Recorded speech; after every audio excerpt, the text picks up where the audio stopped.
Hi everybody, welcome back to my channel. My name's Allie. If you're new here, hello. If you're returning, welcome back. Thank you for being here. I appreciate you. We're going old school classic book recommendation video. Right now, what I've noticed is really popular is, I would consider newly branded, the Romantacy genre. Romantacy has always been a thing, but it's always been labeled as like fantasy. I haven't until recently heard people call Romantacy Romantacy. So if you don't know what that is, it's a fantasy book that has a heavy romance subplot. And that has become really popular lately. Oh, hi, baby. Atlas wants to say hi. That has become really popular lately with a lot of like people that heavily read romance starting to get into Romantacy and introducing themselves to the fantasy genre, which is great. I love a romantasy, I love a romance, I love a fantasy, I love all of it. I highly, highly support the Romantacy resurgence.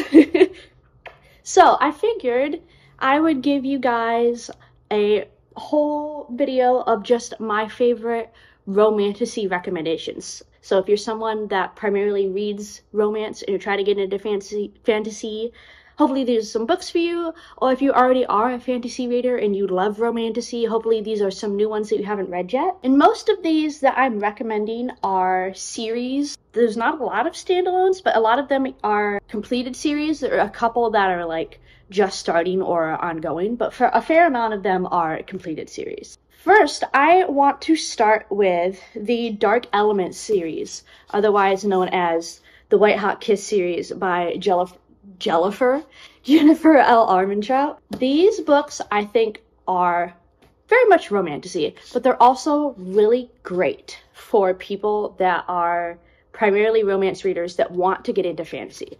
Because it is fantasy, there's the magic element to it, but you don't have to worry too much about world building because it takes place on Earth.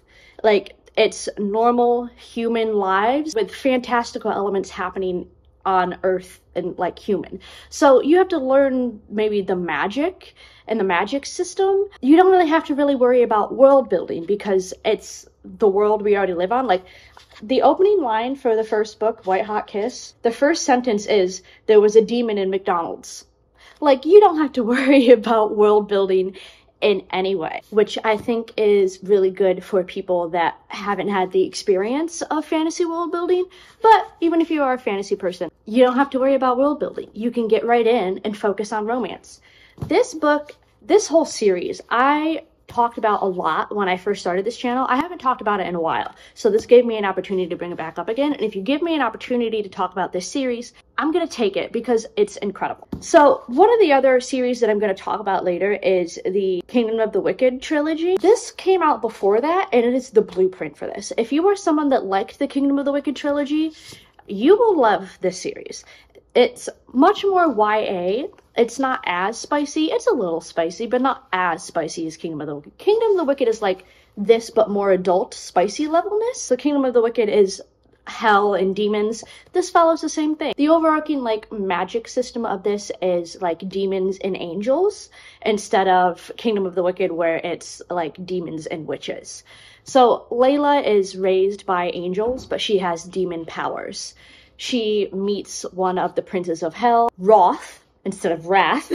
She meets one of the princes of hell, Roth, who also has the hot snake tattoo thing, and they have to team up together to handle a bunch of demons that are running amok in the human world. But Layla, with her powers, is also very dangerous. She can't kiss anyone or she will kill them. Her kiss will kill you. So, yeah, romance, but she can't kiss you or you'll die. It is enemies to lovers, but it does have a love triangle of a friends to lovers aspect too.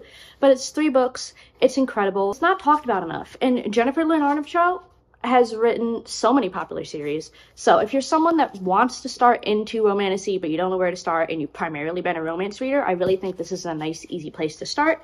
But regardless, no matter how into fantasy you are, read this series. It's finished. It is White Hot Kiss, Stone Cold Touch, and Every Last Breath. I can't sing enough praise about this series.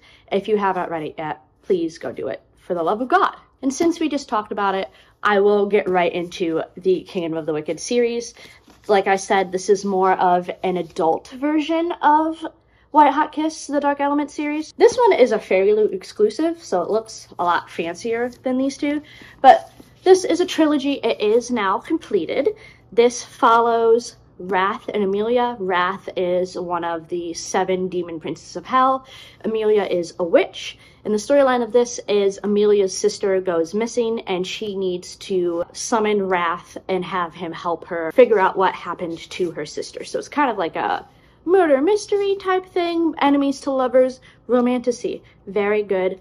YA, but spicy. There's definitely spice in this compared to White Hot Kiss. Easy world building, so if you're not used to fantasy, you'll grasp onto it really well. But if you are into fantasy, it's not going to be confusing and 20 pages of lore that you have to learn. It's genuinely so good. It's popular for a reason. People have been talking about this series for years, in my opinion, for a good reason. So if it sounds anything like you'd be interested in, check it out.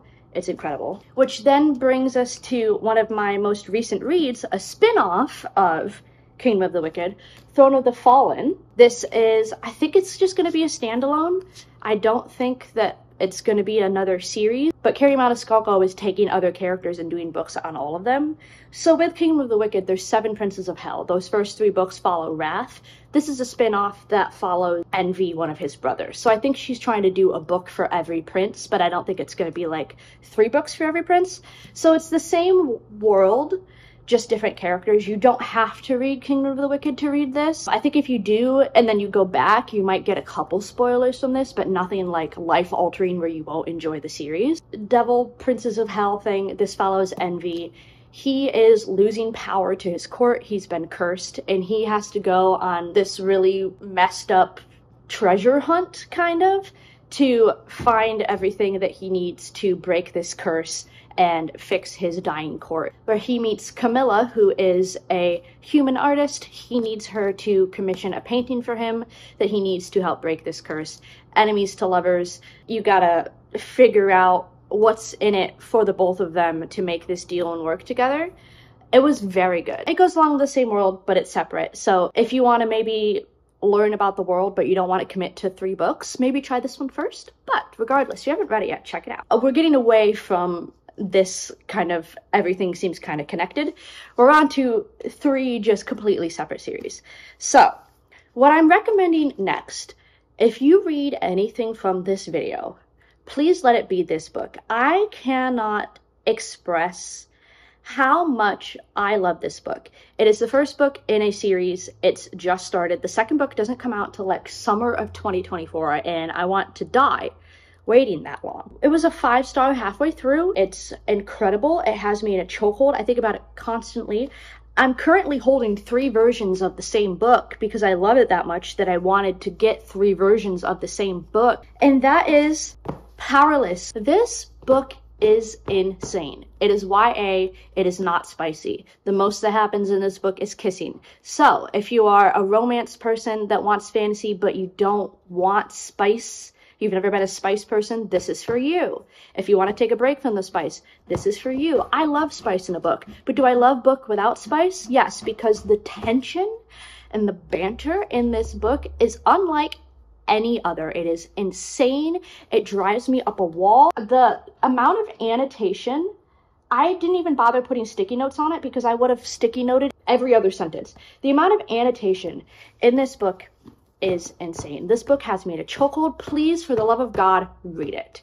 So if you're already a fantasy person and you've read Throne of Glass and you like the attitude of Aelin, just kind of her like cockiness that she has, that's this whole book. This whole book is the attitude of Aelin, but like the world of Hunger Games, and it is insane.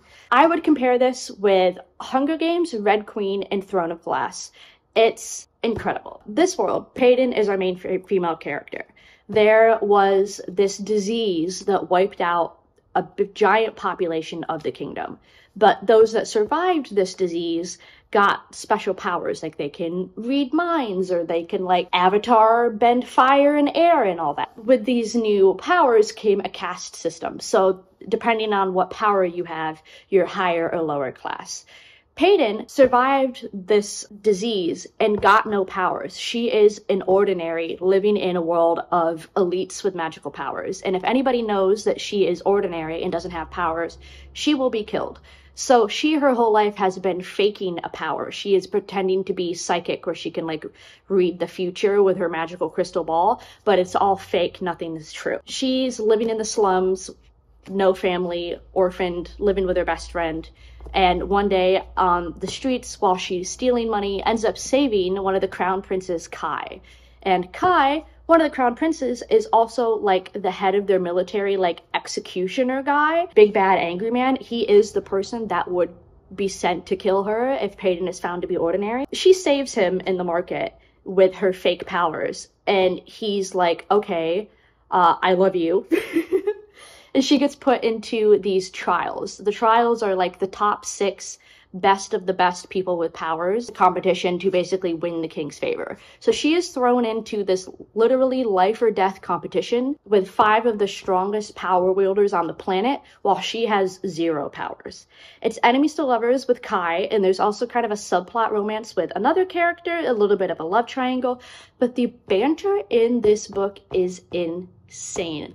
The tension, the chaos is unlike anything I have ever read. This book, like, woke me up inside. I was literally, like, squealing and kicking my feet reading this book. It's insane. So insane that I have 3 copies of this book. I have the original indie paperback version. This is the first version that I read that is full of my pages and pages of annotation. I then got the first traditionally published hardback version in autographed. So this is a autographed copy. I bought it because I love it that much that I want an autographed copy. And then about a week after I purchased this autographed copy, Barnes & Noble came out with their exclusive edition with the alternate cover. So I physically went to store on release day and bought this one. So I have 3 versions of this book. That's how good it is. I also just finished an entire book journal spread for this book. And I don't book journal spread a lot of books, but I book journal spread this book in my favorites journal. This book has me in a literal chokehold. It's good enough world building for people that are not super into fantasy that you can get into it and you're not going to be confused. And it's good enough for hardcore fantasy people that you're still going to find it enjoyable and love it. Please, for the love of God, read this book. One thing from this video, please let it be this book. I genuinely wanted to make this video so I could talk about this. I was like, what kind of video can I make to talk about Powerless other than a video that just says me talking about Powerless for 20 minutes? And I said, oh, let's make a Romantasy video. I made it for this. I centered a whole video around this book. Please read it. I just convinced one of my friends to buy it. She just got it the other day and is starting it, and I'm living vicariously through her. It is a book that I would kill to read again for the first time. The cliffhanger it leaves on, it's enemies to lovers to enemies to lovers to enemies. It's insane. Be summer 2024 so that I can have the second book now, because I'm going insane. But I'm going to stop talking about this now because I'm sure I've been talking about this book specifically for the past 20 minutes. So then another completed series, so if you want to start it now, you can read through the whole thing and not have to deal with year-long in-between book waiting going insaneness, is the Once Upon a Broken Heart trilogy by Stephanie Garber.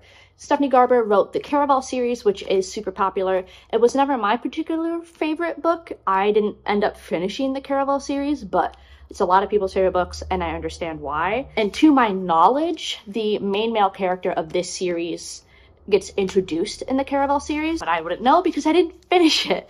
But the third book, A Curse for True Love, came out a couple weeks ago. I just finished it. It will be in my reading wrap-up if you want to hear my opinions on this book specifically. I saw a creator on TikTok, and I genuinely forgot who it was, but they were saying how when they read romance books and it's a guy that's like going out of their way to do everything and everything for them, and then the girls are like, but how do I know if he likes me? And they were like, a man looks at me and I think I'm in love with him. Like, I need a romance book where someone is just delusional. That's what this series is. If you are looking for a character that is delusional to the moon, this is the series for you.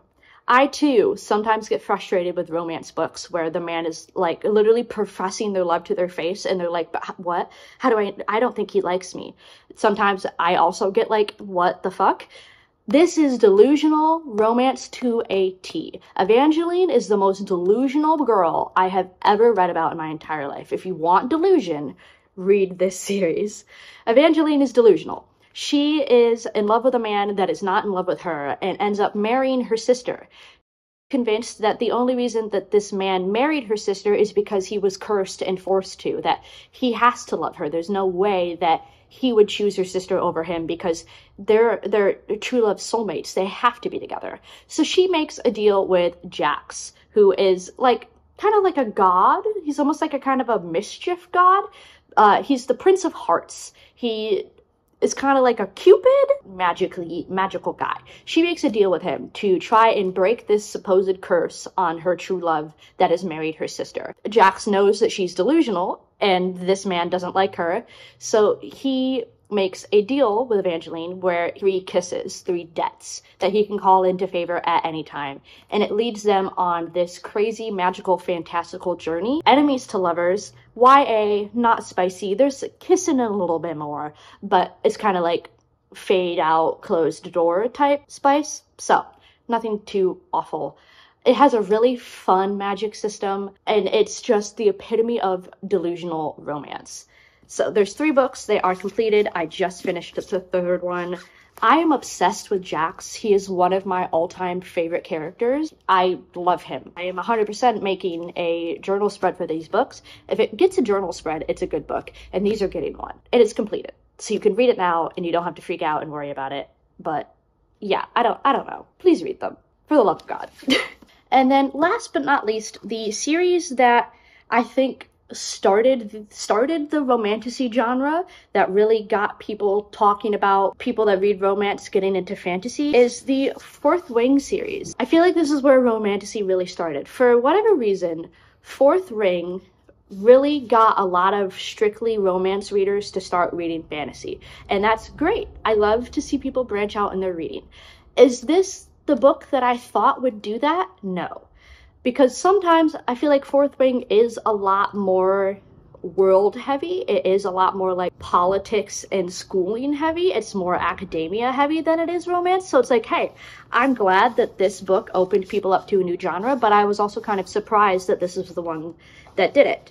The second book, Iron Flame, at the time that I'm recording this, came out 3 days ago, and I've already finished it. Again, this will be in my reading wrap-up if you want to hear my thoughts on this book specifically. I'm not here to spoil it for anybody because I read it in 2 days. Fourth Ring is extremely popular. It has been all that anyone has been talking about for like the past 6 months. I'm sure you know what it is. If you don't, Fourth Ring is a fantasy academia dragon series. I think I heard there's supposed to be like 5 books for this, so it is ongoing. Like I said, the second book literally just came out. I don't even think the 3rd book has begun to be written, but they're big books. They're both like 600-page books, so if you start them, it might take you until the next book releases to finish them. So our main character, Violet, she has just turned old enough to pick her specialty. She can be a dragon rider, she can be a military infantry person, she can be a scribe. In her whole life, she's wanted to be a scribe. She loves history and books and written word. She wants to be a scribe and just learn history, and that's her passion. Her mother is one of the highest ranked generals in the army. So is her sister and her brother. So her mother forces her to become a dragon rider, which is not exactly the best thing for Violet. Violet has kind of like immunodeficiencies where she's always just very weak and kind of sickly. No one really expects her to survive becoming a dragon rider because it's like Divergent, where if you don't meet certain things, you're kicked out forever, except everybody in this book dies. Game of Thrones, where you don't want to get attached to a character because they'll probably be dead 2 chapters later. But it is enemies to lovers. There is a slight bit of a love triangle, of friendships to lovers, but it is a enemies to lovers between Violet and Xaden, who is the son of the former leader of the rebellion. So everybody is like, stay away from him. He's evil and wants to kill everyone. And yeah, it's so good. There aren't a lot of that I read dragon fantasy books. So I really think Fourth Wing took off because it's one of the few dragon romantasy books. I feel like a lot of like fantasy books with dragons are like high fantasy, like Priory of the Orange Tree, like heavy fantasy where it's just 7,000 chapters of world building. So I think that this really took off for that kind of simplified dragon aesthetic, and I love them. I 5-starred the first one. I ended up like 4.5ing the second. Can I fan these out? Can I do this successfully? Maybe. I'm trying to aesthetically fan these out. Can I do it? Oh, almost. These two fell in on each other. Wait. So here are all my mainly series recommendations for romantasy books, whether you are going right from primarily romance into fantasy or you're already a fantasy romantasy lover. These are my recommendations for you. Hopefully there are some new ones and some ones that you seem interested in. If you read anything from this video, for the love of God, read Powerless. I am insane about this book and I will be forever. Give me any chance to talk about this book and I will. Thank you for being here. I'm sure this video is 47,000 minutes long because of the amount of time that I've talked about Powerless. So I'm gonna leave. If you want to follow me anywhere on my social medias, they're all down below. Down below is also my Amazon wishlist. If you want to send me any books that are on there that I have picked out, or you can add your own and send me your favorite book to read. Down below is also my Pango Books. It's a online book thrift store. It's a cheaper way of filling up your TBR. So if any of these books seem interesting to you, you can go on Pango and buy someone's used copy. It's a cheaper way of filling up your TBR. I order from them all the time. Thank you for hanging out with me. I love and appreciate you so much. Let me know your opinions on any of these books, if you've read any of them. If you have any of your own romantasy recommendations, feel free to leave them down in the comments below, and I will see you guys somewhere else on the internet. I love you. Bye. I can't do it properly.